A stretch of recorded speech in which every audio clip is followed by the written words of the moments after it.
There is a sound that never stops inside you, a whisper behind every silence, a river of thoughts flowing beneath every still moment. You may close the door, dim the lights, and sit in quiet, yet your mind still speaks louder than everything outside.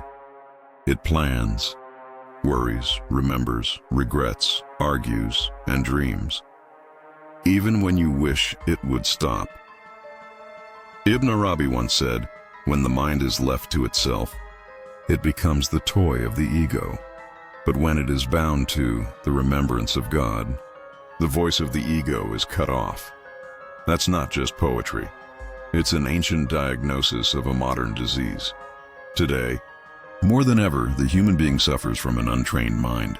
The body can rest, the phone can be turned off, but the thoughts keep scrolling. When the meeting ends, the mind replays what you should have said. When the argument ends, the inner debate continues. At night, the body lies down, but the mind begins its work. We live in the loudest age in history, yet the loudest voice is still the one inside. Sufism begins with an invitation not to escape the noise, but to direct it, to train the mind to remember, not to react, because the mind cannot be forced into silence. It must be filled with something higher. You cannot fight thought with thought. You replace it with remembrance. When a child cries, you don't yell, "Stop crying." You hold them. You hum to them, and they quiet down. The mind is that child, and Dhikr is the lullaby. But Dhikr isn't mere repetition. The tongue may move while the heart sleeps. True remembrance begins when behavior itself becomes worship. When listening without judgment is Dhikr.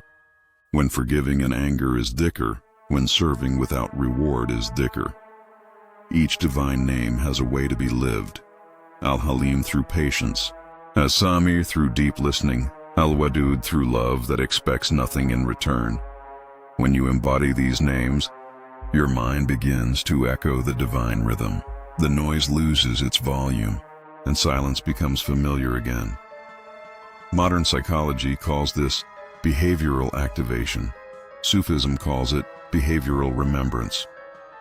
When you act with calmness before your thoughts agree, the mind slowly follows. The Quran already hinted at this.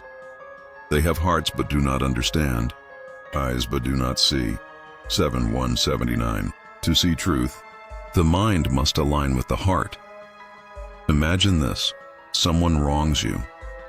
Your mind replays the injustice for days.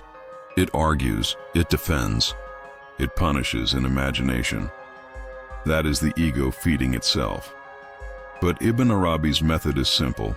Do the opposite of what the ego demands. Choose patience instead of anger, understanding instead of revenge. The moment you choose differently, the ego starves and the mind grows quiet. Each act of conscious goodness opens a gate to peace. Every soul carries one divine name stronger than the others, your Ism Ghalib. For one it is patience, for another mercy, for another service. Find the name that lives within you, because through that name, your mind becomes still. How to find it? By practicing a behavioral fast for 1 week. Resist your automatic reactions. When you want to shout, stay silent. When you want to judge, listen. When you want to ignore, show care. In those reversals, your divine quality awakens, and the storm in your mind begins to calm. The mind is like a river. The ego throws stones into it.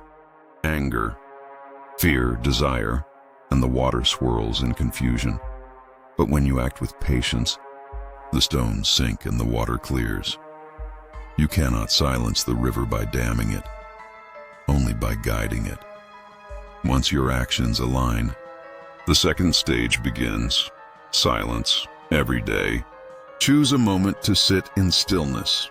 No chants, no patterns, just remembrance. Close your eyes and ask gently, what name revealed itself in me today? Maybe you listened instead of speaking.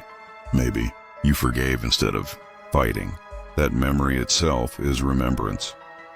Modern Psychology calls it positive recall. Sufism calls it remembering the divine through the signs within you.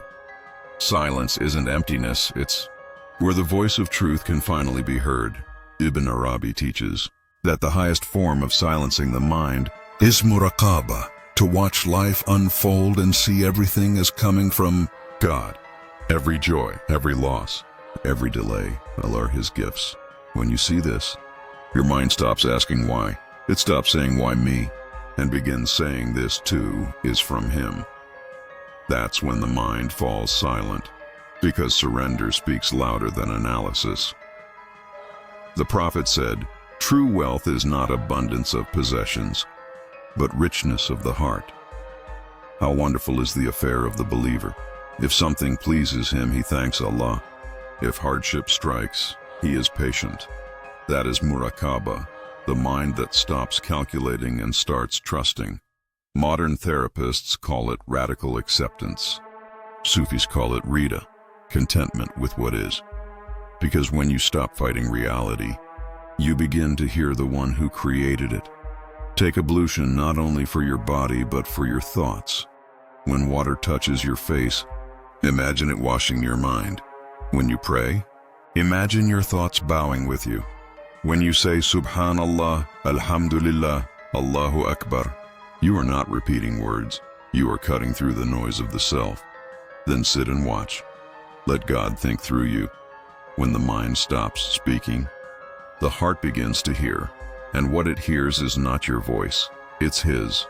You never needed to escape your mind. You only needed to fill it with Him. As Rumi said, what you seek is within you, but the more you search outside, the longer the journey becomes.